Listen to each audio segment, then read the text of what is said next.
ঈসা আলাইসাল্লামকে হত্যার জন্য যখন হাজারো সৈন্য ঘর ঘেরাও করল তখন সেখানে এক অলৌকিক কাণ্ড ঘটল। ইহুদিরা এবং রোমান সৈন্যরা ঘরটিতে ঢুকেই দেখল সেখানে কেউ নেই, কিন্তু ঈসা আলাইসাল্লাম গেলেন কোথায়? ঠিক সেই মুহূর্তে আল্লাহ তাআলা ঈসা আলাইসাল্লামকে জ্যান্ত অবস্থায় আসমানে তুলে নিয়েছিলেন। কিন্তু মজার ব্যাপার হলো, সৈন্যরা ঘর থেকে একজনকে টেনে বের করল, যাকে দেখতে হুবহু ঈসা আলাইসাল্লামের মতো। আসলে আল্লাহ তাআলা সেই বিশ্বাসঘাতক ইহুদা ইসকারিয়তের চেহারা পরিবর্তন করে ঈসা আলাইসাল্লামের মতো করে দিয়েছিলেন। সৈন্যরা সেই নকল ঈসা আলাইসাল্লামকেই ক্রুশবিদ্ধ করার জন্য নিয়ে গেল, অথচ আসল ঈসা আলাইসাল্লাম তখন আসমানে।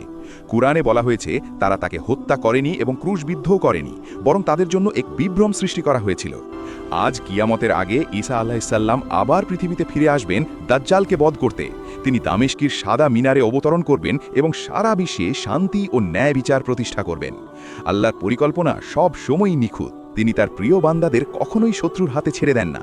ঈসা আলাইসাল্লামের আগমনের সেই মহান দিনটির অপেক্ষায় আপনি কি তৈরি? কমেন্টে জানান।